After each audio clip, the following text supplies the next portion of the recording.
Good day. My name is Park Ranger Michael Callahan. Welcome to History from St. Paul's and our ongoing series of stories of the people and events related to our site. Today, in conjunction with Black History Month, we will be discussing the life and experiences of George Carter, a veteran of the American Civil War who rests in our historic cemetery. George Carter was born to slavery around the year 1842 in Virginia. In 1861, George escaped from his owner and has made his way to Fortress Monroe, located at Hampton Roads, Virginia. Although Virginia had seceded from the Union, Fortress Monroe was still garrisoned by United States troops. In May of 1861, 3 escaped slaves had sought refuge at the fort. The senior officer present, General Benjamin Butler, granted them asylum, stating that they were contraband of war.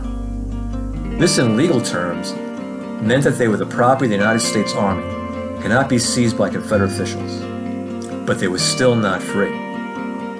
However, word soon spread that Fortress Monroe was a safe haven for escaped slaves, and within months, thousands of enslaved African Americans made the hazardous journey to the sanctuary provided by the United States Army.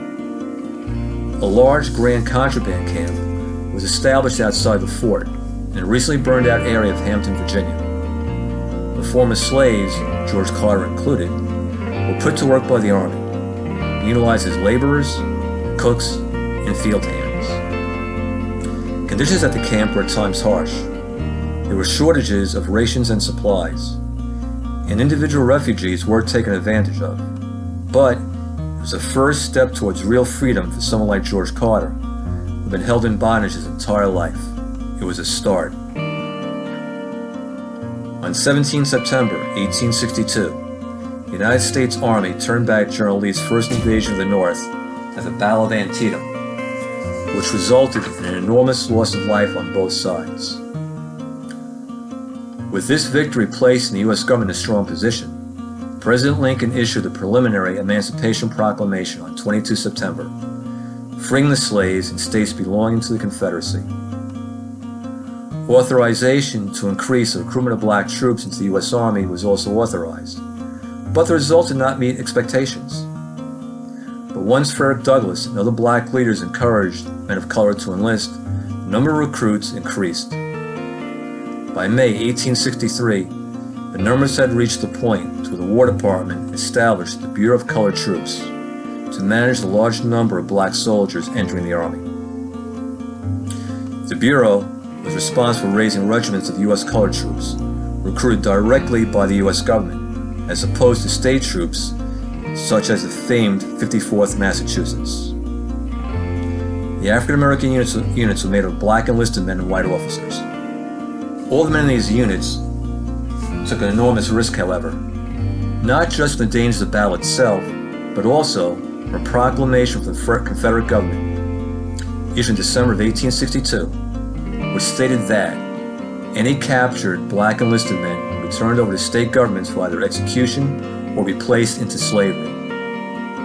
This also included men of color who had never been slaves, but had been born into the North. White officers were subject to execution for inciting slaves to commit violence against their owners. In October of 1863, George Carter made the decision to enlist in one of these regiments and was assigned to the 10th Regiment of U.S. Colored Infantry.